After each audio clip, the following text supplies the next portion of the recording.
Larry, each episode that you and I do from here on out is really extremely important. It's always important. How you feeling today, first of all, Larry?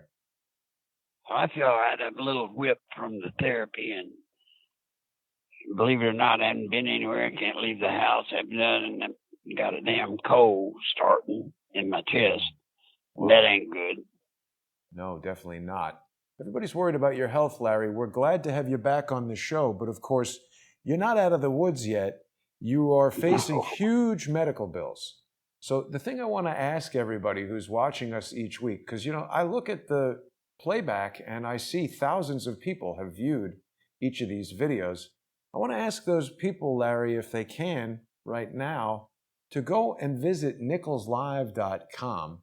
And even if it's $5, $10, $20, whatever anybody feels comfortable with, you click on this donate button. It's going to bring you all the information that you need to send Larry some money. I mean, if you're watching the video, and if you are watching each week, if you value Larry's experience, his opinions, his insight into these things, he's an expert in politics. He knows all about the Clintons' dirty tricks.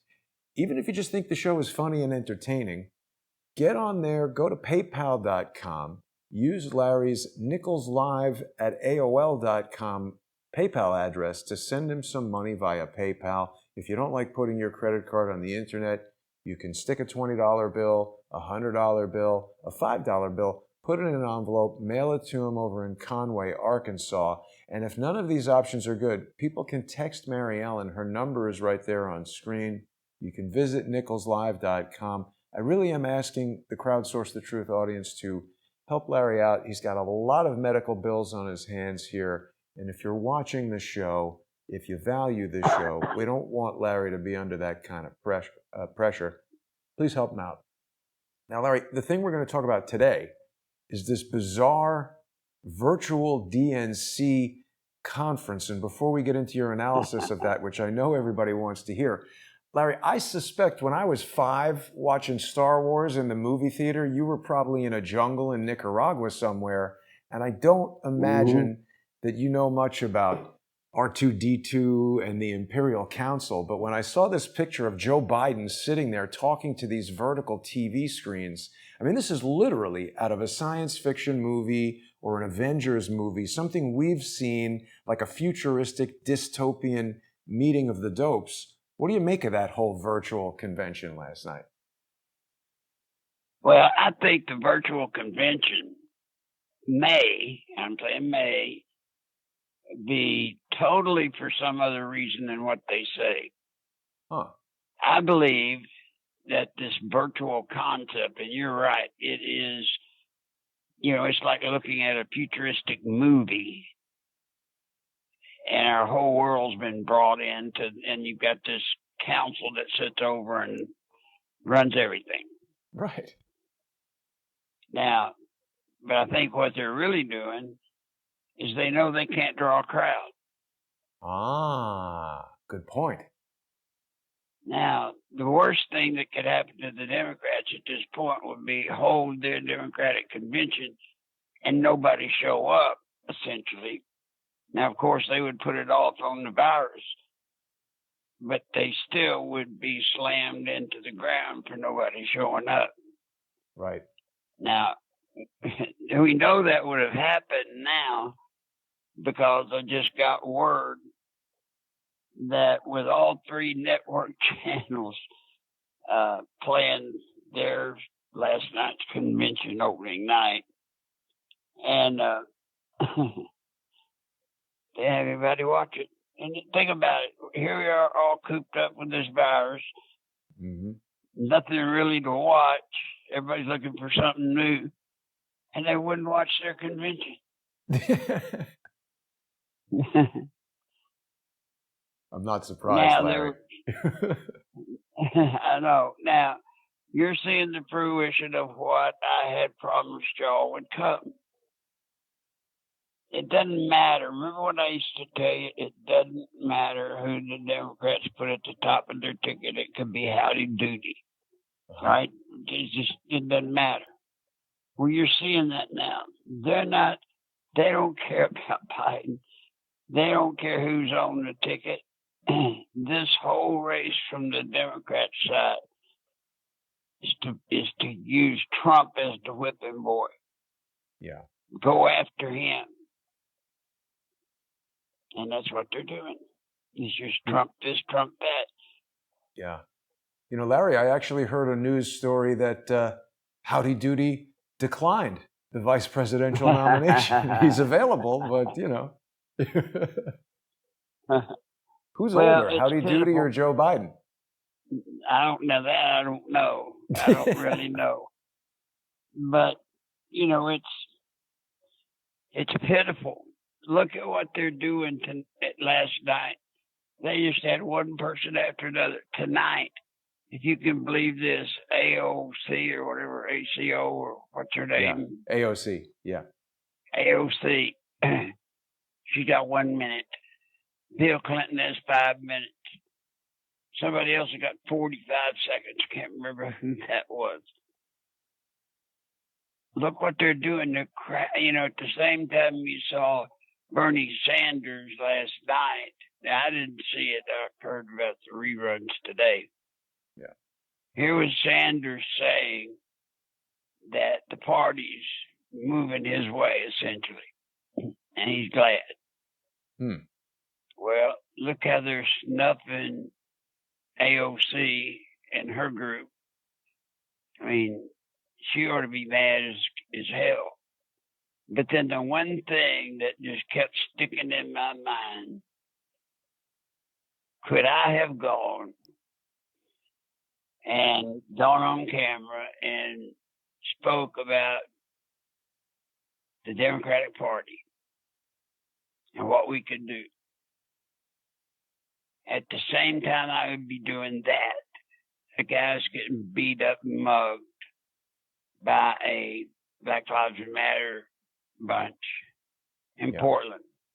Yeah. And in Portland, the police weren't even around and wouldn't even come until finally they could get somebody in.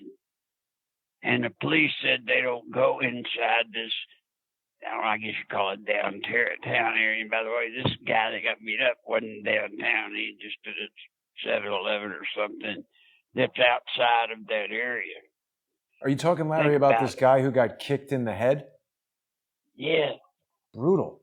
Mm-hmm. I mean, I saw the video. How could you stand up? Yeah, there's a guy who kind of... Sorry, go ahead. Go ahead. Well, the guy rears up and kicks him right in the face. His head hits the sidewalk, and then he doesn't move. It was a real serious injury. Yes, it was. But what was significant, today they're showing pictures of the guy that they think or know did it. And isn't it funny? He's white. Right. He's not black. And that's what you and I have been saying for a long time now. That Black Lives Matters isn't really about blacks. It's about Soros and his insurrection of taking over the country. Yeah. Yeah. And the guy's just bleeding out in the street, Larry. It was pretty horrible because, you know, they still have this kind of like autonomous zone mentality. I saw what the news was referring to as street medics, which just looked like a bunch of dopes dumping water on this guy, moving his head around. He's got a head injury. Just from watching movies, I know you're not supposed to touch somebody with a head injury. You got to call the ambulance. But I mean, the guy literally runs up, like running kicks him in the head. I wonder what the status is of this injured person. The other thing that I heard is that the district attorney has issued a list of things that they aren't going to prosecute, and rioting was one of them. So the cops have said, look, if they're not going to prosecute, we're not going to go enforce the law. Well, Portland's got a problem. They're cutting their police force by 100 cops. They're cutting their budget nearly 50%. Wow. So now, how does anybody think these places are to live when they don't have police support? and protection. It's crazy. I mean, guys, come on. And like I was saying, I couldn't stand up there and show my face, especially when you take into consideration all of these major riots, although they're not called riots, peaceful demonstrations, all of them were in cities with absolute democratic control. Yeah. Think about that. Could you stand up and, look at the camera and say, gosh, we're great? You know, Larry, I've become concerned about even moving around New York City. I went out last night to kind of get a sense of what's going on. Went to the post office. I don't know if you realize this, but the post office in New York City is open 24 hours. And in my previous life, I would always go there at night because there's no line and you just go in, you go out, you drop your stuff off, and that's it. But it is just spooky to be outside at night. Yeah.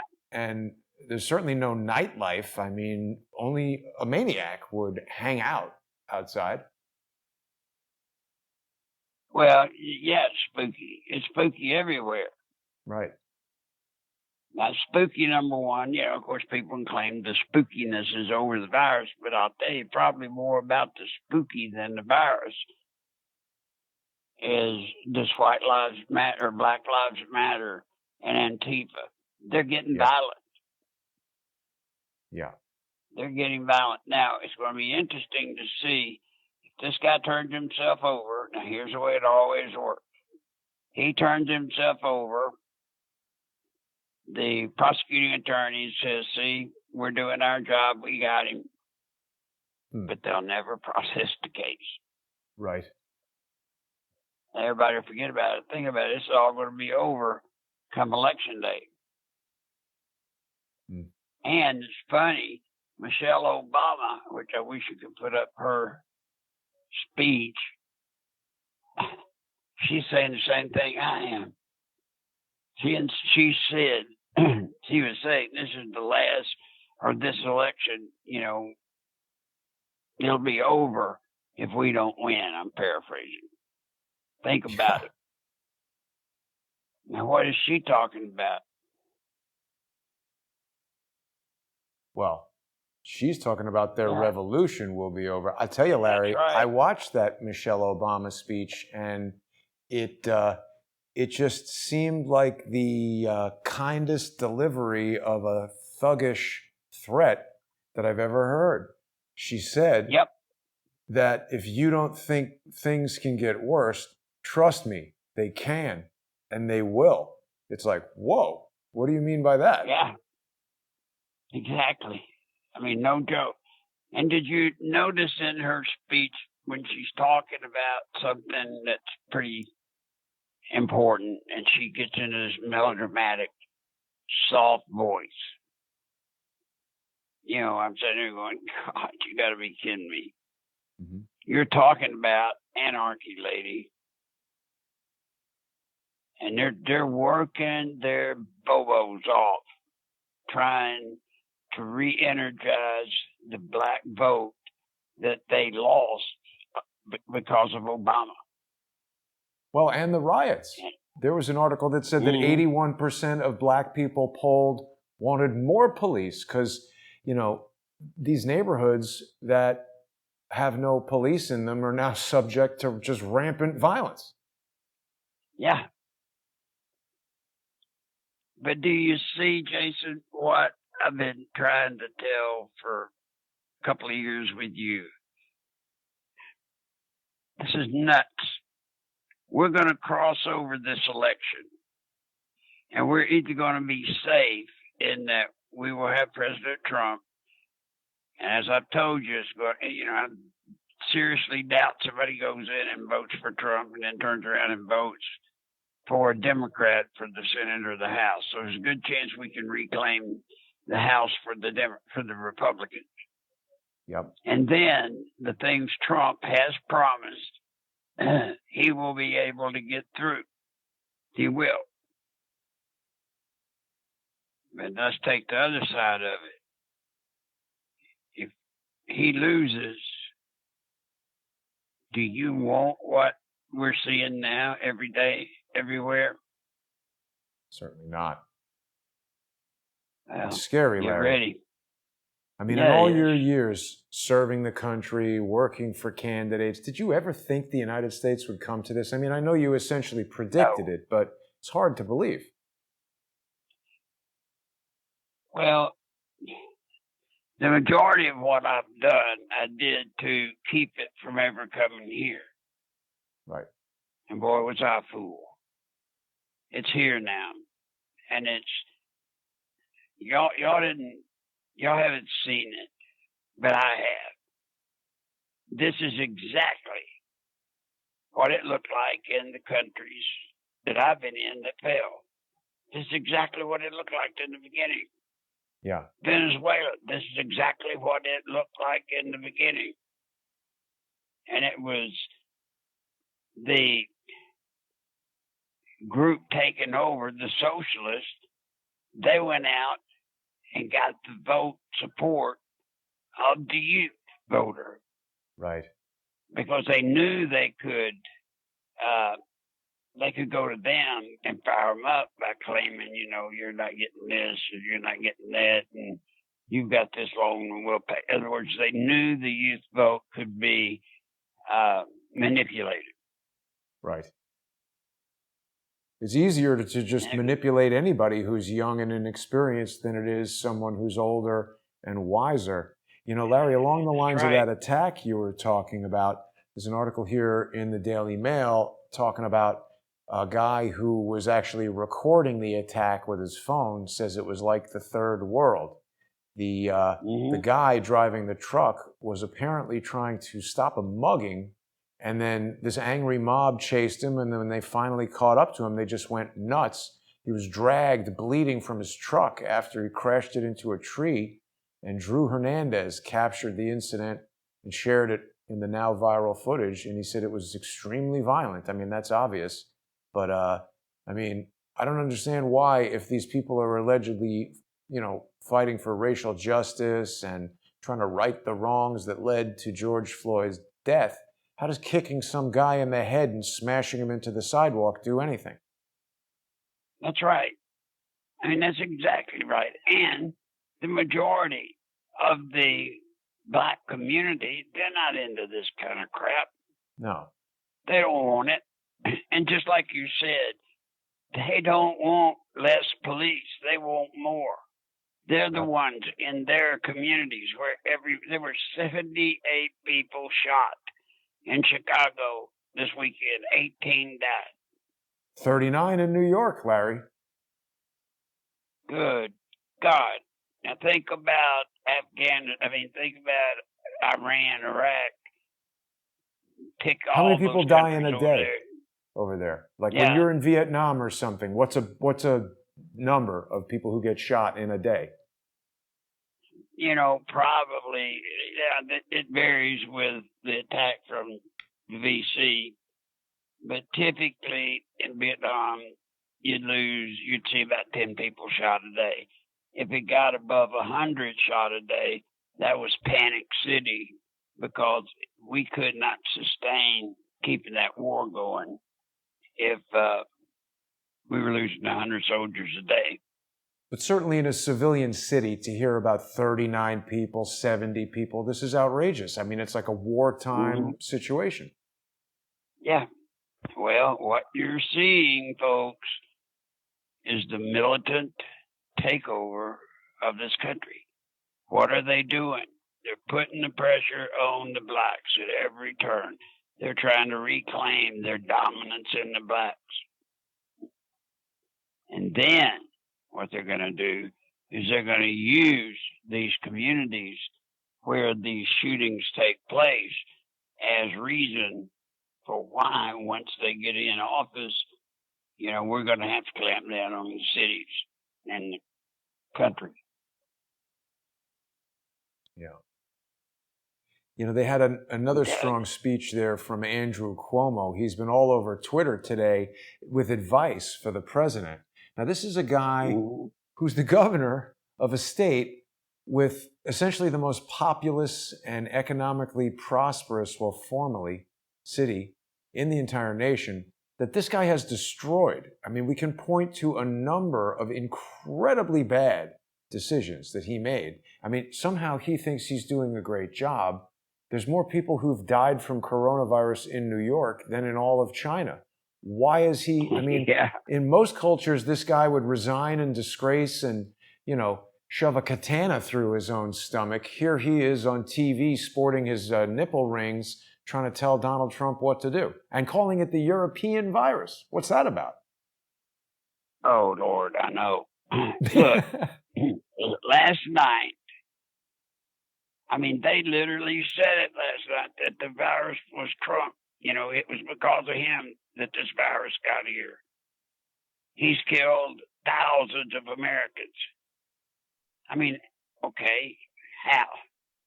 He's done everything he could do. Everything. But the problem is, Jason, when it comes to FEMA, which is the Federal Emergency Management thing, they have to work with FEMA inside the state with the governor. So he couldn't do anymore. He did the only things he could do as president, which was shut down people coming here from China, shut down people from coming into other parts of the globe that were, highly contagious. He shut that down.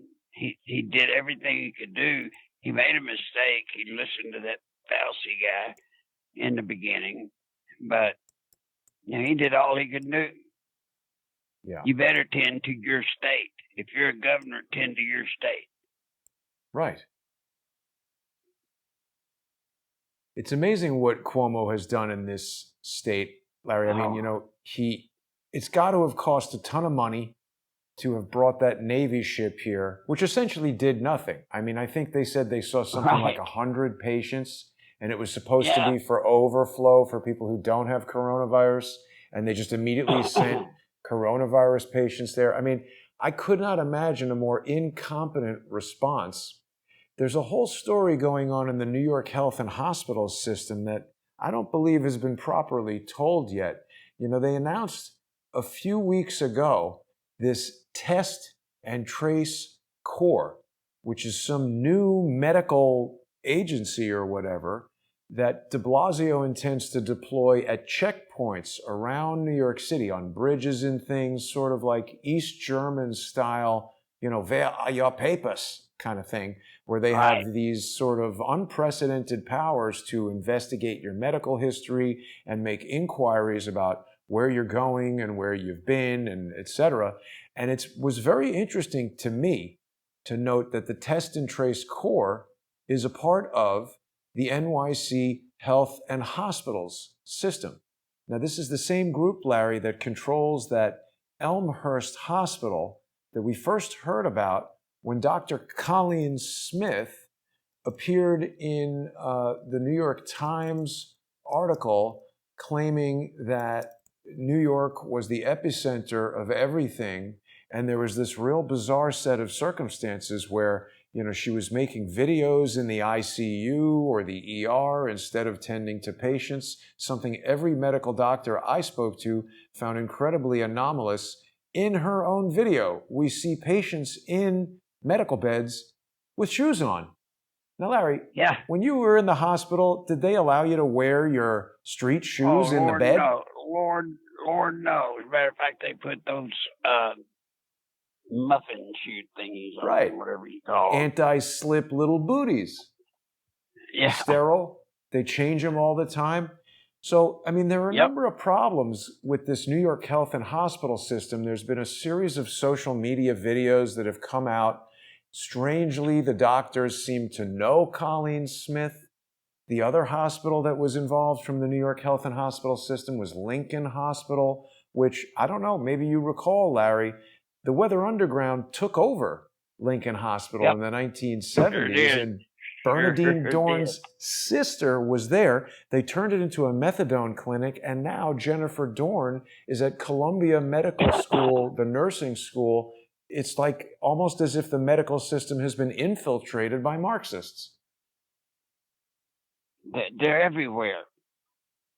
They're everywhere. I feel like Joe McCarthy. Right. You know, I really do. I feel like a combination of Joe McCarthy and the good guy in the movie Body Snatchers. I saw that. And, it's funny you mentioned that movie because, when I went to film school, Larry, they told us that movie was actually about communism. Well, I'll be damned. Here we are. And I think we're still doing it with communism, just like McCarthy said, just like Reagan said. Reagan was the most powerful one when he said we're only one generation from socialism. He was right. He was. I didn't realize it when I was a kid. I thought he was being ridiculous. I watched Sylvester Stallone movies and I thought everything was fine. Mm-hmm. Well, we've got this mentality. The older group, my age, I don't know about your age, but my age, older group, we were brought up watching movies and TV where it looks bad, it looks really bad, and then the good guys always win. Right. And then in America, it looks like the good guys always win. We won World War I, we won World War II, we got a tie in Korea, and we lost in Vietnam. But we keep winning. We're going to win because we're America. There's to these people that are going to vote, there's always going to be an America just like the one we've known, because there's just always going to be one. And they have no fear, no concept that we're literally about to lose our form of government. Larry, Dieter is telling us that this new world order that's coming is a technocracy and that the Marxists and communists are merely tools of the technocratic oligarchs. Dieter's quite intelligent and makes a lot of good comments. I don't know that I disagree with that at all. Yeah, I don't know if I've got enough brain power to disagree. I don't know that. Well, the technology aspect of it is the new part that's sort of outside of your bailiwick. You know about military strategy, political strategy. The technology is stuff that, even when I was a kid, didn't exist. Good Lord. Well, you okay? We're changing. Things are changing. It's coming down to this election. Let's at least use Michelle Obama to verify it. They're saying the same thing we're saying. Their side knows if we win this election, their movement that they have worked on for years and years and years to get to this place will be over. Yeah. By the way, I forgot to mention that Dr. Colleen Smith from Elmhurst Hospital, she went to Chicago University, or University of Chicago. Which is it where Michelle Obama was the dean of students? That's where this doctor went. And when I asked her in a Twitter direct message if she's ever dealt with Michelle Obama or Bernadine Dorn, she refused to answer and she stopped talking to me. And then the New York Times put out a tweet that said she had coronavirus and mild symptoms. Oh, God. Then I asked the public information officer at the hospital what the hospital's policy was on staff members with coronavirus, because only 9 days later, the doctor was back on Twitter talking about how she's seeing patients. Well, all I've heard is 14 days. You got to be 14 days in the penalty box. Right. But when you're talking about New York, what about putting cases of the virus into the retirement homes? Right. Come on. How many people did he kill there? Right. Nursing homes. I said retirement homes. Nursing homes. My God. Whoa. The New York Times, Larry, report. I mean, again, I'm not necessarily believing what they say, but to the extent that this is the paper of record that other communists believe, it says that does Cuomo share blame for 6,200 virus deaths in New York nursing homes? And this guy's running his mouth about what Trump did. A state directive sent thousands of COVID-19 patients into nursing homes, but the Cuomo administration has given other reasons for the virus's spread. I mean, this is absurd. I don't think Andrew Cuomo is really qualified to, even be governor, and suddenly now he's making medical decisions? Yeah, well, he's using the political system, all right? When you're in trouble, you killed off 6,000 people, then you just talk more about what you've done. Good. And just don't bring it up. And do everything you can to make sure the media doesn't bring it up. And that one slipped through the cracks, and New York Times printed it. His administration, Larry, released a 33-page report in which they fired back. Regular viewers will note how frequently I bring attention to this number 33, how I feel like it's a coded message. Andrew Cuomo, very big problem. This city, this state are in a disastrous condition. Mm-hmm. Yeah, look, how do you see the future, Jason? New York City cannot continue on. I mean, people will just move off. They'll just move off. And then at some point, when people just move off, even with the help of the federal government, but at some point, New York dies. Yeah. Because what happens, Chicago Larry, dies. The same thing essentially happened to my 3D company. It got built up to a certain level to support the employees, to support the offices, the equipment, etc. And when there was a huge drop in the money, none of that stuff could be supported anymore. It had to be sold off, and there was no instant fix to bring it back. That's a much smaller scale, obviously, but the number of apartments, the number of retail spaces, offices. I was reading an article yesterday, I'm trying to find it again now, about the number of vacancies in office buildings and how this is affecting the tax base, how big companies are sort of restructuring their future to not have so much office space. And then we see this virtual DNC thing. Everything is becoming virtual, including people working from home. Now, we've got people asking in the comments, they want your opinion, Larry. Do you think they're about to replace Joe Biden? And if so, who do you think they'll replace him with? No, they will not now. No, because it doesn't matter. He's okay. They're not going to let him talk. He'll. I guarantee he's recording his talk right now. This early. Right. And then they're editing and fixing when he, screws it up. Right.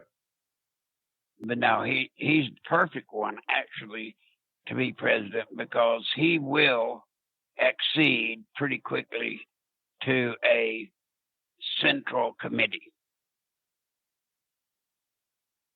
I know him, he will. And Larry, going back to my earlier analogy to movies like Star Wars and other things, in that movie, I presume you're not terribly familiar with it, but there's always this leader, this evil leader who appears by video projection. I mean, you almost never see the guy except for this video projection. And I mean, you think about any of these like dystopian futuristic things where that's how they communicate, and it could be a false presentation. We've seen all these technologies in real life, not movies, where artificial intelligence and computer modeling can be used. Somebody could take several photographs of you and get an actor to pretend to be you, strap your face onto that person, and then people would think it's you. Yeah, I mean, look, that's over my head, but I could see if somebody could do that. Holy crap. You're just talking about, yeah.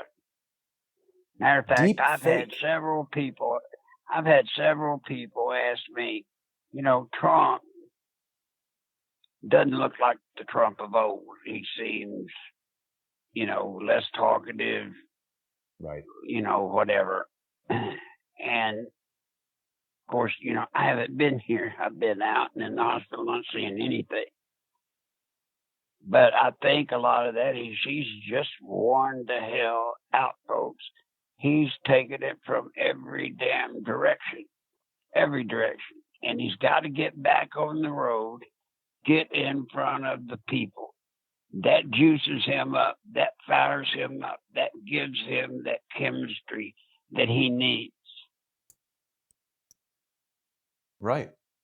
I mean, it was unprecedented. It was almost rock star status. We haven't really seen too many presidents who, I mean, it was sort of a combination between a president and a kind of a stand-up comedy presentation in terms of filling up that stadium with people just to hear him talk. And he was kind of riffing and being, funny and relatable and stuff like that. And they've taken all that away from him. Let me ask you about something else for a second, Larry, because over the weekend there was this pretty sad news that I didn't even know his brother was sick, but of course his younger brother, only 71, died. And they haven't really said what it is that he died of. I'm looking at a picture in the New York Times, and I got to tell you something. The Robert Trump pictured in the New York Times, I'm not saying anything other than there's a very close resemblance between the brothers. I mean, he looks basically exactly like him. This picture, Robert looks more like the president than Trump himself does. No, I didn't. I've never noticed that, but that's significant, I think. Why aren't they telling us what he died of? They haven't mentioned it. I don't know.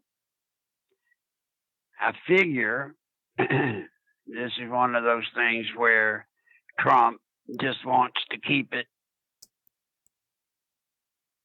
Hold on one second, Jason. The doctor's calling. Hold on. Oh, no problem, Larry. So just speaking about the president's brother, real briefly, the New York Post is reporting that funeral for the president's brother is going to take place on Friday. This just came out yesterday, I guess. Says he intends to hold his younger brother's funeral at the White House, that it would be a great honor to the late executive. That's interesting that they refer to him as that. How you doing? Yeah. I'm back. Hold on. Yep. They may just do a small service right here in the White House for my brother, Trump said. He died in Manhattan on Saturday at 71. I'm surprised that we haven't heard what it is that he's died of. I mean, certainly if it had anything to do with coronavirus, they'd be telling us all about that. So I don't know, but I mean, was it cancer or a heart attack? They just haven't mentioned it at all. And Barron Trump is 7 feet tall. Yeah, well, he has had health issues since a long time. Mm-hmm. He's got a heart problem, and people die, Jason. People just get up in the morning and die. Every death doesn't have to have some, weird excuse. I mean, people just die, and especially people that had the health issues he's had over the past few years. They finally got him, I guess. Yeah. Well, I'm not saying I'm not saying there necessarily is anything sinister or unusual about this. I'm just finding it odd that they say the White House, which announced his death at New York Presbyterian Hospital, did not give a cause. So Presbyterian Hospital is the same hospital where Jeffrey Epstein, or somebody who they told us was Jeffrey Epstein, got wheeled in there.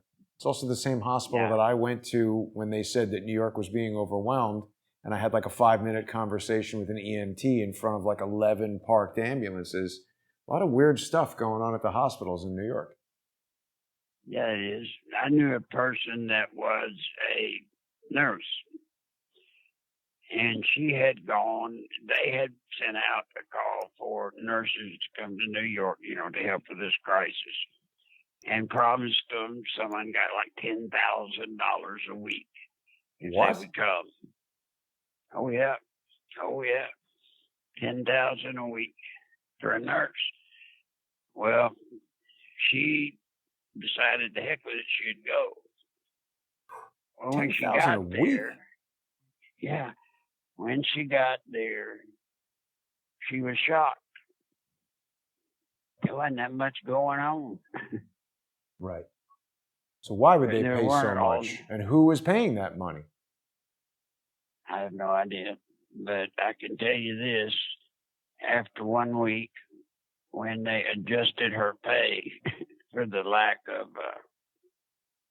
patients and hours, she ended up with like a couple $1,000, and they sent her home. Wow.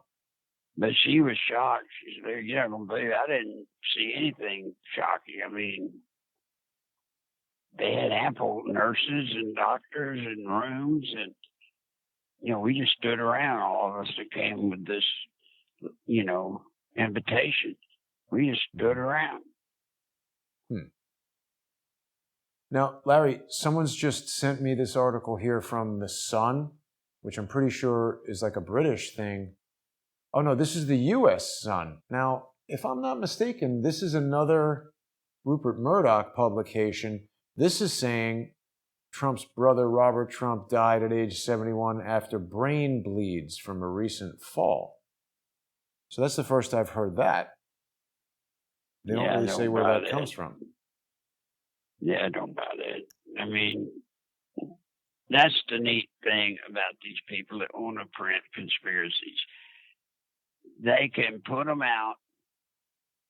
They're not going to be verified or not. You're never going to hear whether that's true or not anyway, and they know it. So it's just kind of fun to put that kind of junk out, I guess, for some of these geeks that just sit around on the computer and don't know what else to do. Well, that's interesting because The Hill confirms, Larry, that Rupert Murdoch owns the U.S. Sun. So it's interesting that the Rupert Murdoch-owned New York Post does not say, and actually specifically says, that the White House has given no cause of death. But for people who maybe don't realize that, the U.S. Sun is just basically a different version of some other Rupert Murdoch newspaper. Why don't they have the same information? And why are they saying it's a brain bleed when the Post says they don't know? Oh, you know what the U.S. Sun is, don't you? No. That's like, the one that prints all the Inquiring Minds. Right, Inquirer or some kind of tabloid, right. Right.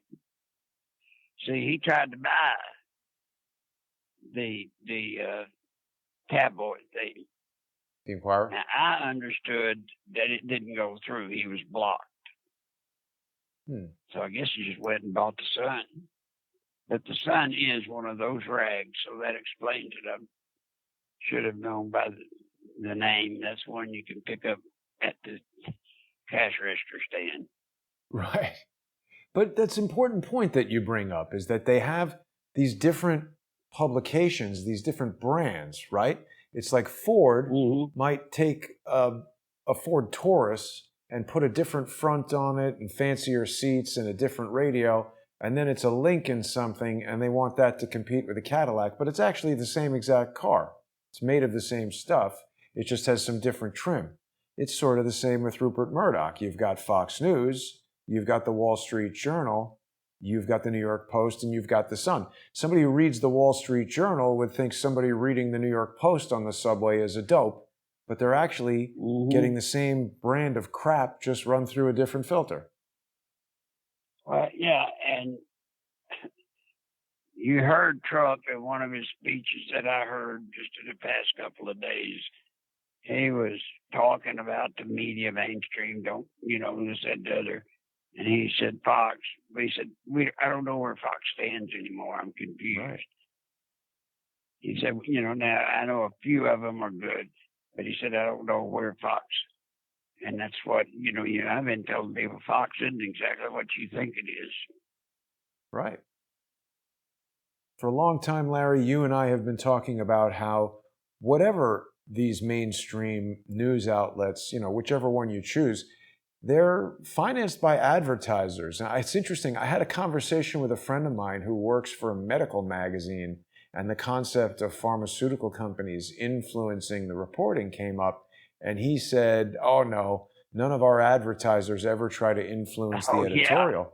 But what I think he failed to realize is that without those advertisers, there would be no editorial. So there's this, even if it's not an overt, heavy-handed, hey, do this, don't do that, there's a very clear understanding, at least among the people who need to understand this, that if you step out of line, the advertising dollars are going away. So you're going to report very favorably with regard to the pharmaceutical companies. I don't know if you're aware of this, Larry, but there's a whole new list of rules that you have to adhere to on these various social media platforms where if you question the safety of vaccines, that's considered a violation suitable for removal of your account. So if someone comes out and says this vaccine is safe and you have to take it, you're not even allowed to ask a question for a portion of a second, or you get thrown off. Yeah. That's the other thing I'm warned of, and it's going to get worse yet still. The internet is going to shut down. Any conservative talk is going to shut down. Any pro-Trump talk is going to shut down. But they're going to do it in a way that they're shutting it down, but they tell you they're not. Right. And just like you're saying on that kind of issue you're talking about, if you challenge them based off of some logical thing, they'll say, no, we're not. That's not why we're doing it. Yeah. Hate speech. Our algorithm does it automatically. Absolutely. Well, even if it's not automatic, they just say, well, it's a violation of this policy, it's a violation of that policy. And I mean, what are you going to do? You're going to take them to court? They're a big, giant company with tons of money and lawyers, and I'm a guy. And plus, you see, companies like Disney, Comcast, they've gone around and they have bought mega media outlets. Yeah.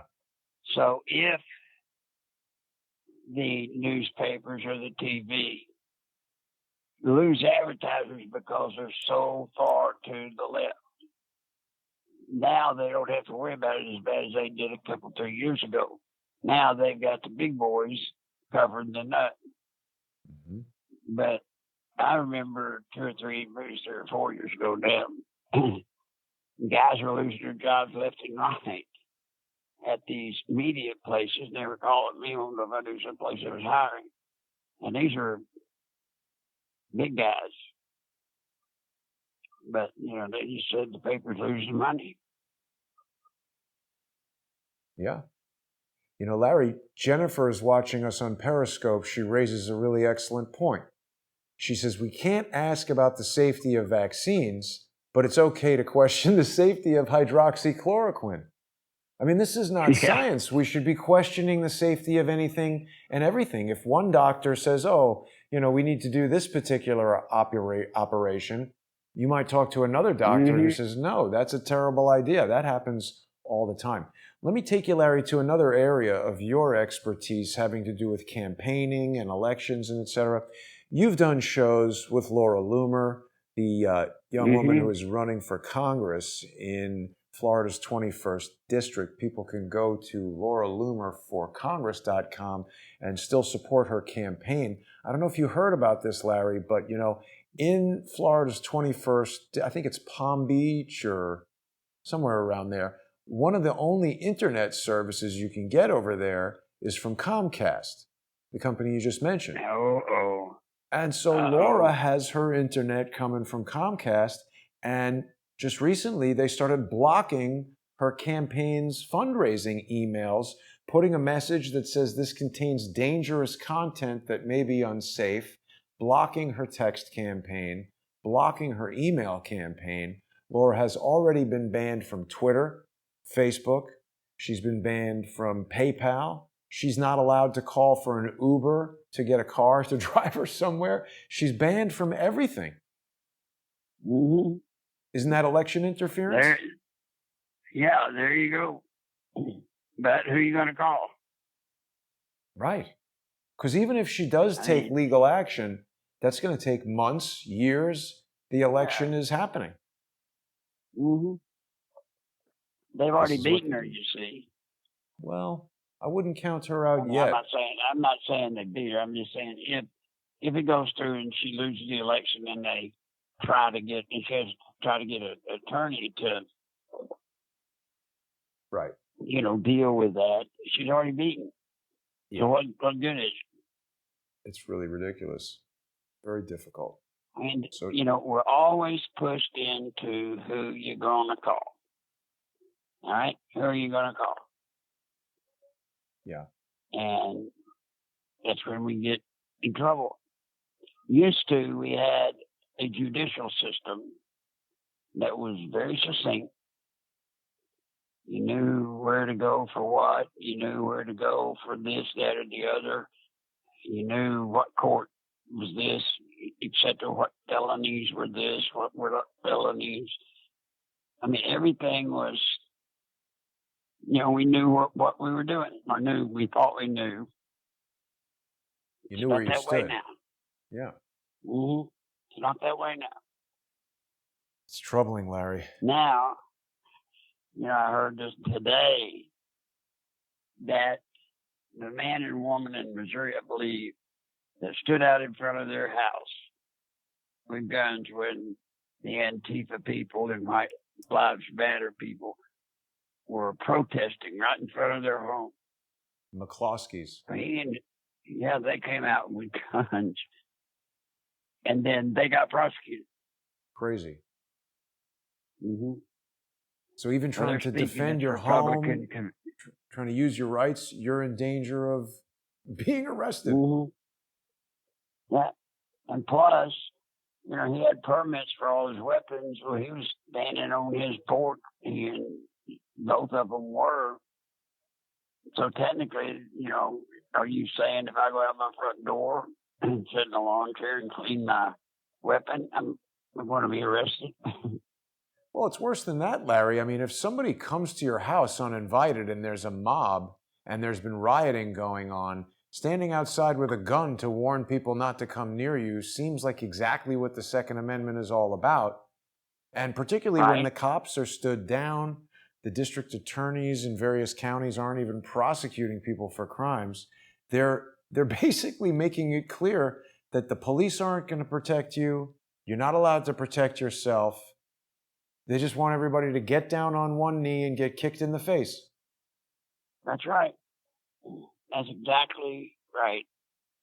But what I see from that, once again, is what we're going to see on the other side of the election if Trump loses. If Trump loses. I'm telling you, that's what it's going to be like. You could have a gun in your home, somebody break in, try to shoot you, and you shoot them and kill them, you'll be prosecuted.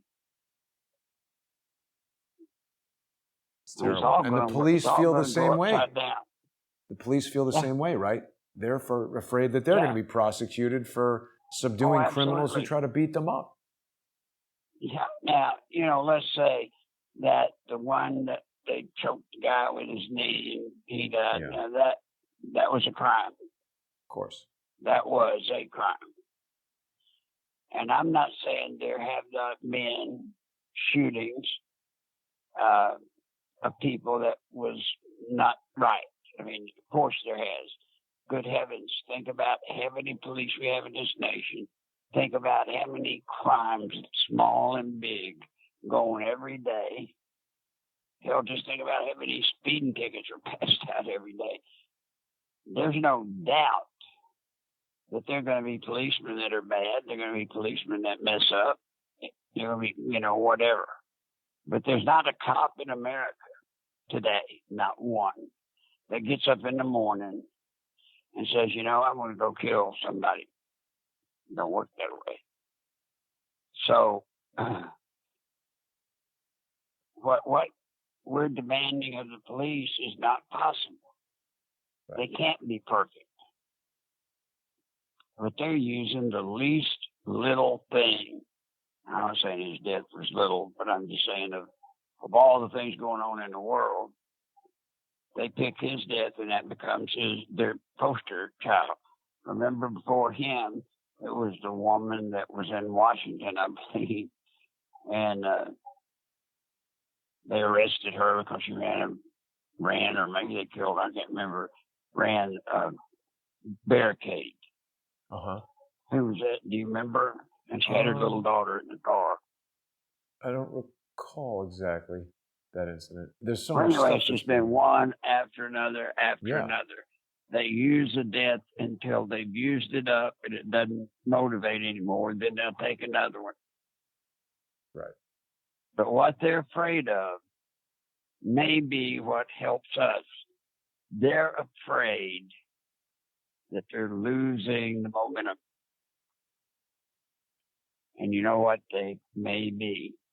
You can't go and do these quote unquote protests / riots in these cities and keep them up forever to where people in America will just be on the edge of their seat every day. You can't do it. Yeah. I don't think anybody supports kicking people in the face. Nope.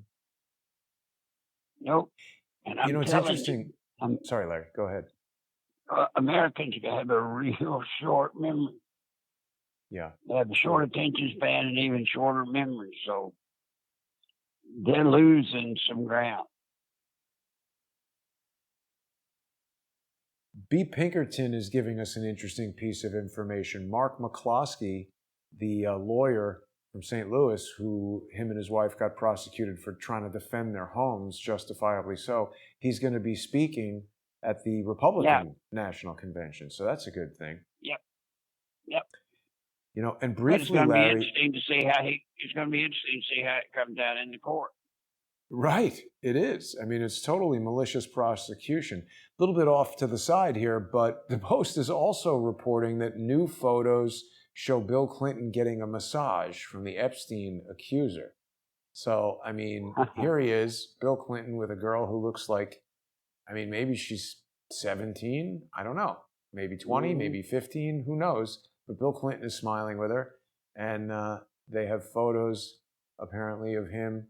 Oh, yeah, so somebody now has found Jeffrey Epstein's plane. They're not showing the photos. I saw the photos elsewhere of him actually getting massaged by this girl.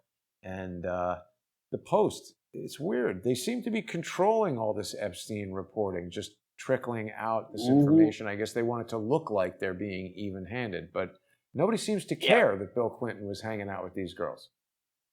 Nope, not anymore.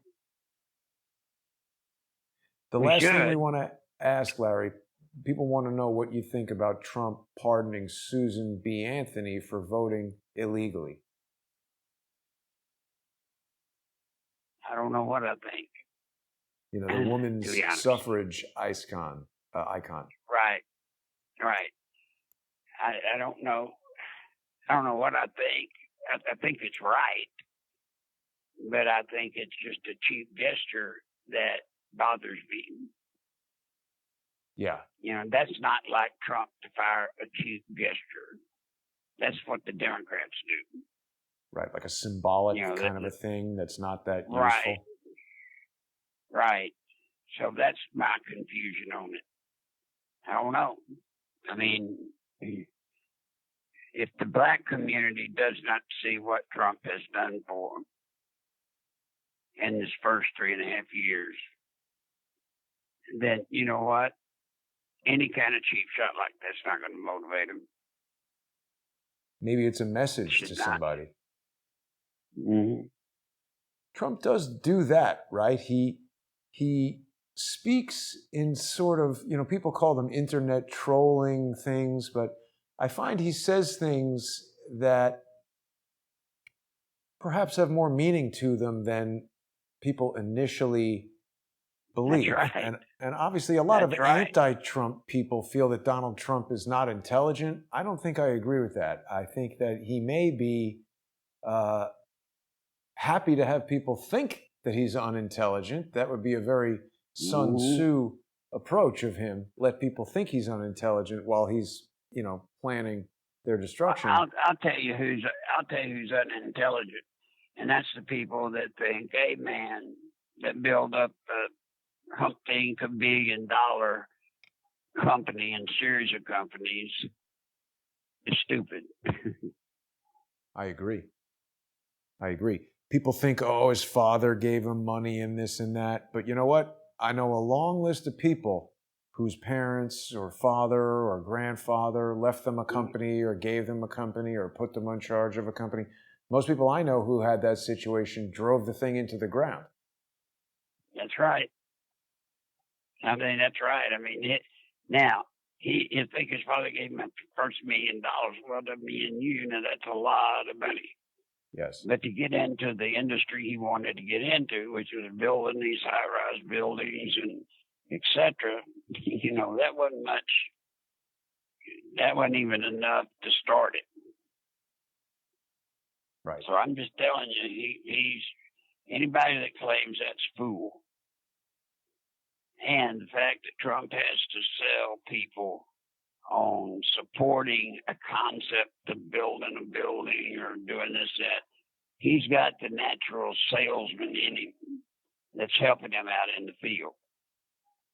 And that's where he needs to stay. Yeah. Washington don't like him. Washington hates him. Yep. Yeah, I mean, frankly, I think that's the best indicator. Everybody's got different opinions about Donald Trump, but I think the best indicator that Donald Trump is on our side is how much the DC swamp hates him and wants him out and just won't let up. Just will not let up. They're going all the guns, and it'll get much worse between now and Election Day. Yeah. They will. I mean, they're going to shut it down. They're going to trick everything. And I am scared of this mail-out ballots to 50 gazillion people. Right. So that everybody gets to vote. I mean, there's just some things that bother me. Yeah, me too, Larry. I mentioned it last night as I was going to the post office, but it seems like people on the left are more concerned about defunding the post office than they are defunding the police. Yeah, well, they're trying to use that on the post office. That's well, Larry, we're just about out of time, but I want to remind people to visit nicholslive.com/donate, and they should go to PayPal and utilize your PayPal address, nicholslive@aol.com. If you've enjoyed the show, if you've been watching the whole time, send Larry your support. You can do it either over PayPal with your credit card. You don't need a PayPal account to do it. You can also put some money in an envelope and send it to Larry in Conway. If either of these methods aren't convenient for you, you can text Mary Ellen. Her number is there on the screen. Larry has got a lot of medical bills. And again, if you watch the show, if you value Larry's insights, his input, his opinions, you got to support him. Larry's with us every week. It's amazing that he made it out and is healthy and back with us. I also want to encourage people to visit Larry's official YouTube channel, Larry Nichols' official channel on YouTube. I want to thank the viewers who are watching the simulcast on there right now. And Larry, any closing words before we wrap up this week's show? No, just I want to apologize to everybody because I'm not totally back up to 100% yet. I'm still into getting exercise or getting the therapy and all that. So forgive me. I will be better, I hope. And if you could feel my chest and how it hurts, you would know it's tough. But I'll make it back and I'll be better. I promise. Just forgive me for right now. I'm still a little bit, Jason's still a little bit jarred considering I'm getting a coma for 3 months and in the hospital for 3 more. So, and getting therapy at home. Yeah. I mean, Larry, it's you're just about the toughest guy I've ever known. I mean, I don't know how many people could make it through something like that. So everybody's really thankful that you are back and that you are on the mend. We're going to see you next week, and people can watch. Are you going to be doing a follow-up on your channel or something later today? No, Yeah, take some rest. It, buddy. Well, take some rest, take it easy, and it can be real hot this time of year down there in Arkansas. So thank you for another great show, Larry. We're going to be watching this virtual DNC tonight. People will be looking for Emperor Palpatine, Joe Biden. And we'll be back next week. And for people who are watching tonight, don't miss More Pain. I'll be back at 8 p.m. with Michael Moore. Join us on subscribestar.com/crowdsourcethetruth or patreon.com/crowdsourcethetruth. Thanks everybody for watching. I'll see you later.